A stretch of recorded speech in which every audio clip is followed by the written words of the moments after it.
کوئی پنچایت بیٹھے کوئی مذاکرات ہوں تو اچانک فیصلے نہیں ہوتے.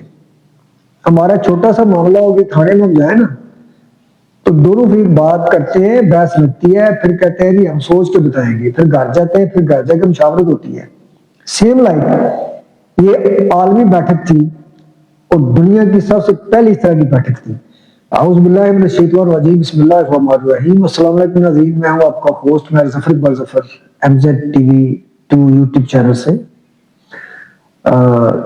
یو ایس اے ایران اسرائیل وار کے حوالے سے میں بلاگ کچھ اپلوڈ کیے. ٹھیک ہے ہماری ویڈیوز کم دیکھی جاتی ہیں یوٹیوب پہ, فیس بک پہ چلے چینل لوگ دیکھ لیتے ہیں, سبسکرائبر کم ہے, اور پھر نہ ہی کوئی آگ لگانے والی باتیں ہوتی ہے اس میں, نہ ہی کوئی تجسس ہوتا ہے, اتنا نیٹ پہ بات کرتا ہوں.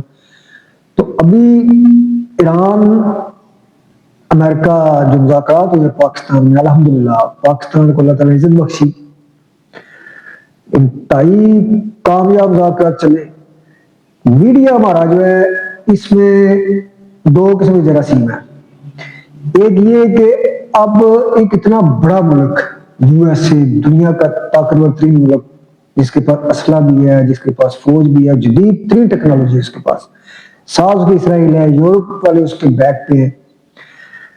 اور جب ایران بمباری کرتا ہے اسرائیل پہ تو بہت زیادہ کوریج دی, ایران نے یہ کر دیا وہ کر دیا. ہاں ایرانین میڈیا کو میں سلام پیش کرتا ہوں کہ انہوں نے جو ہوا یا جو کیا وہ دنیا کو حقیقت تصویر میں دکھائی ہے. لیکن ہمارا میڈیا ہر طرف راہ دکھاتا ہے ایک طرف, یعنی کہ اتنا کچھ تباہ کر دیا ایران, ایران کے اندر جو کچھ تباہی مچی ہے یا مسلمانوں کے ساتھ جو کچھ ہو رہا ہے, جو بمباری نقصانات ہوئے ہیں ان کا نہیں بتایا جاتا. آگے بات آ گئی مذاکرات کی. امریکہ ہر طرف سے گھیرے میں تھا, بے عزت ہو رہا تھا ٹرمپ, اور عوام اس کے خلاف تھے, یورپ کے عوام اس کے خلاف ہو چکے تھے, حکومتیں کے خلاف ہو چکی تھی, بے مقصد جنگ تھی. اس کا ٹارگٹ رجیم چینج کا بھی فیل ہوا. دوسرا سب سے بڑا ٹارگٹ تھا اس کا وہ یورینیم کو چوری کرنے کا یا ایڈنگ پروگرام ختم کرنے کا, اس میں بھی ناکام ہوا. تو مذاکرات ہوئے 47 ایئر کے بعد وہ دونوں مالک ایک ٹیبل پہ بیٹھے, ایک دوسرے کے ازلی دشمن. اور کوئی پنچایت بیٹھے کوئی مذاکرات ہوں تو اچانک فیصلے نہیں ہوتے. ہمارا چھوٹا سا معاملہ ہو کہ تھانے میں ہم جائیں نا تو دونوں پھر بات کرتے ہیں, بحث لگتی ہے, پھر کہتے ہیں جی ہم سوچ کے بتائیں گے, پھر گھر جاتے ہیں, پھر گھر جا کے مشاورت ہوتی ہے. سیم لائک یہ عالمی بیٹھک تھی اور دنیا کی سب سے پہلی اس طرح کی بیٹھک تھی. دنیا میں سب سے بڑے دو دشمن, دنیا کی اب تک کی سب سے بڑی جنگ جس میں تباہی بربادی معاشرے سے بچنے والی ہے, اگر خدا نہ سبحان نہ ہوئی تو ان کے مذاکرات ہیں 2 گھنٹے جاری رہتے, 3 گھنٹے جاری رہتے, جسے پنجابی میں کہتے ہیں گھوڑوں میں مٹی چڑھ رہا سی. یا دونوں کو کچھ ملکوں نے مجبور کر کے بٹھایا تو انہوں نے کہا بھائی ٹھیک ہے, ہم نے آپ کی بات مان لی ہے, ہم نے اب مذاکرات کیے, نقاب ہو گئے, ہم جا رہے ہیں.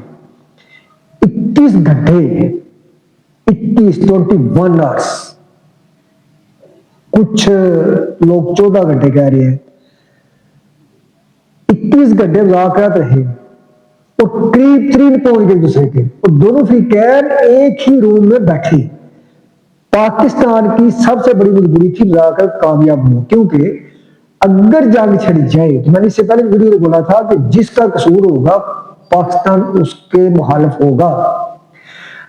اب ایران سعودی عرب پاکستان کا معاہدہ آپس میں دفاعی, اگر جنگ بازی نہیں ہوتی تو پھر بہت بڑی جنگ ہوگی, سعودی عرب پہ حملے ہوں, پھر پاکستان کو مجبوراً میں سعودی عرب کا ساتھ دینا پڑے. بھرپور کوشش تھی کہ مذاکرات میں یہ کامیاب ہو. تو میرے خیال کے مطابق 90% مذاکرات کامیاب ہیں. ایک طرف ویٹیکن سٹی کے جو پوپ ہیں ان کے عیسائیوں کے, وہ کہہ رہے ہیں کہ مذاکرات کی میز میں بیٹھے, اسلحہ بیچنے چلانے والے ٹیبل پہ بیٹھے, امن قائم کرے دنیا میں, مت لڑے. اور ان کے بیان میں یہودی کے خلاف واضح طور پہ اشارہ ہے. تو دوسری طرف پورا یورپ جو ہے وہ چلا رہا ہے کہ ٹرمپ کی سمجھ نہیں آ رہی اس کا ٹارگٹ کیا ہے.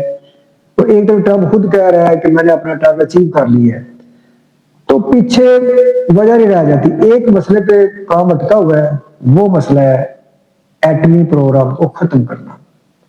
لکھ کے دینا کہ ہم ایٹم بم نہیں بنائیں گے, بلکہ ایٹمی توانائی سے دستیاب ہوتے ہیں, ایران سے کہا جا رہا ہے. تو یہاں پہ کچھ لوگ دو کی پالیسی پہ مذاکرات میں انشاءاللہ مکمل ہو سکتے ہیں. دونوں پارٹیاں اپنے اپنے گھر جا کے بیٹھیں گی, اپنے ملک سے مشاورت کریں گی, اس کے بعد کسی فیصلے پر پہنچیں گی.